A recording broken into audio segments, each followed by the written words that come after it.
2, 1. 7 things you probably didn't know you need to know. I'm Jamie East, and this is the Smart 7. Good morning, everyone. It's Monday, the 11th of April. Mike's still in for Jamie. It's National Pet Day, and a very happy birthday to Jeremy Clarkson, Joss Stone, Lisa Stansfield, and Keris Matthews.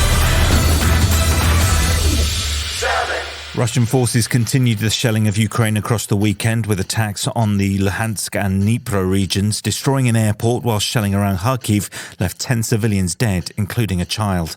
Boris Johnson travelled to Kyiv on Saturday by train from Poland and met with Ukrainian President Zelensky. How are you? You know how... See how you doing? You're looking good. Oh, it's an absolute pleasure to see you. The pair went on a stroll around the relatively deserted streets of Kyiv, and Boris was presented with 2 cockerel jugs.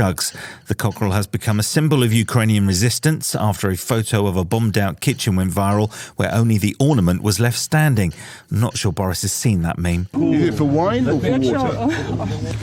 Two cockerels. Boris offered another £100 million in military aid for Ukraine, including more anti-tank missiles and the Starstreak air defence system.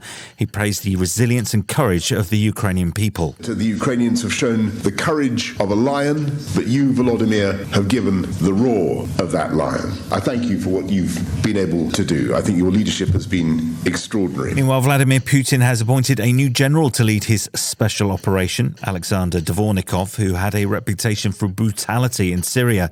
Ukraine's ambassador to the US, Oksana Markarova, has warned the next wave of Russian attacks in the east is on the way. What we are preparing is for the massive attack in the east. Yes, the enemy Russians, they are demotivated. They still have so much equipment, and it looks like they're going to use all of it.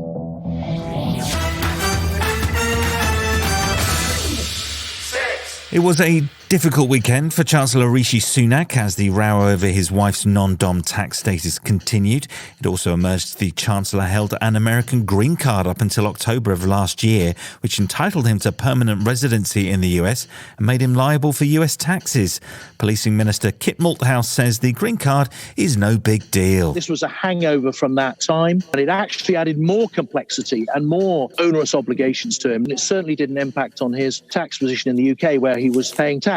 Labour's Shadow Home Secretary Yvette Cooper says it's not the card itself that's the issue. The lack of transparency does raise questions about conflict of interest. Also, it's about basic fairness, and that raises real questions about his judgment. The Chancellor has now requested a formal review by an independent advisor of his ministerial declarations in the hope this will resolve the outstanding issues. There's also a Whitehall inquiry into how the leaks on his wife's tax affairs arose in the first place.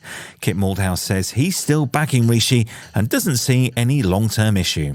Yeah, Rishi Sunak has been a remarkable force for good in this country over the last 2 years. Last week saw history made in the US as President Joe Biden kept his election campaign promise and appointed the first black woman to the US Supreme Court. My fellow Americans, today I'm honored to officially introduce to you the next Associate Justice of the Supreme Court of the United States, Ketanji Brown Jackson. Judge Jackson took to the podium and summed up the historic nature of her appointment after 3 Republican senators, Romney, Collins and Murkowski, joined the Democrats to approve her nomination. In my family, it took just 1 generation to go from segregation to the Supreme Court of the United States. The honor of a lifetime for me to have this chance to join the court and to do my part to carry our shared project of democracy and equal justice under law forward into the future. Millions of Brits continue to struggle with the ongoing energy crisis as fuel prices remain high, but the government's new energy strategy has brought no relief. Instead, it's focusing on the UK's long-term energy independence and involves investment in wind and nuclear energy. But Green Party MP Caroline Lucas says that's not the right strategy when we're in the middle of a crisis. Nuclear is very slow, it's hugely costly, and it won't address people's cost of living crisis right now and the energy crisis that we face right now. It is the distraction from what this energy strategy should have been about, which is to have put energy efficiency and energy saving right at its heart. That's what would have made a real difference to people up and down the country. Still to come on the Smart 7, Manchester City and Liverpool go toe-to-toe and Russian doll returns. Right after this. Welcome back.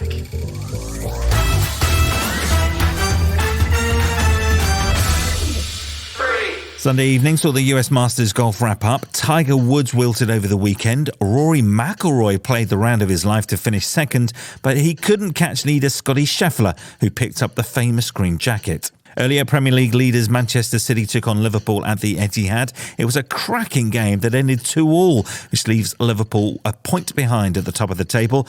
But Reds boss Jurgen Klopp isn't conceding anything just yet. Premier League, 7 games to go for both teams. Yeah, we will not stop chasing now, that's clear. And City manager Pep Guardiola was in good form after the game, even sparing a few kind words for Klopp's men. Liverpool is a joy to watch. I know the threats they have up front, so how good they are. I think we perform really well. I'm so incredibly proud of my team. Pop star Mabel is back with a new single, Good Luck, and she was on the One Show to perform and talk about her famous mum, Neneh Cherry. Mabel got to present Neneh with her NME Icon Award. Neneh had a worldwide hit with the song Buffalo Stance way back in 1989, and she's won 2 Brits, an MTV award, and has been nominated for a Grammy. Mabel says it meant a lot to her to be the one to present the Icon Award. My mum is so humble, but I was like, do you know what? I want to go up there and I want to give all the facts because she's achieved so much. And being a little bit older, you know, when you're a teenager, you're like, oh, mum and dad, embarrassed about everything. But I'm just so proud of everything that she's accomplished. So it was such an honour.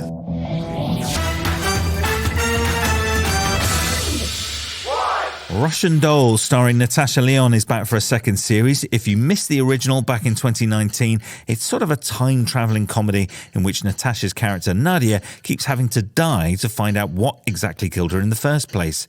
Think Groundhog Day set in New York. The new season drops on April 20th, and this time there's a lot more time travelling from the 80s right back to the 1900s. The universe finally found something worse than death. I broke time. Do I need to be worried? Maybe we have unfinished business. So you're telling me that this family lost its gold twice on a train? Nadia, don't mess this up.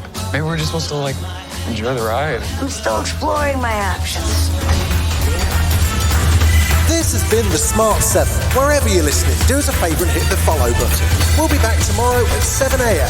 Have a great day. Written, produced and published by Daft Doris.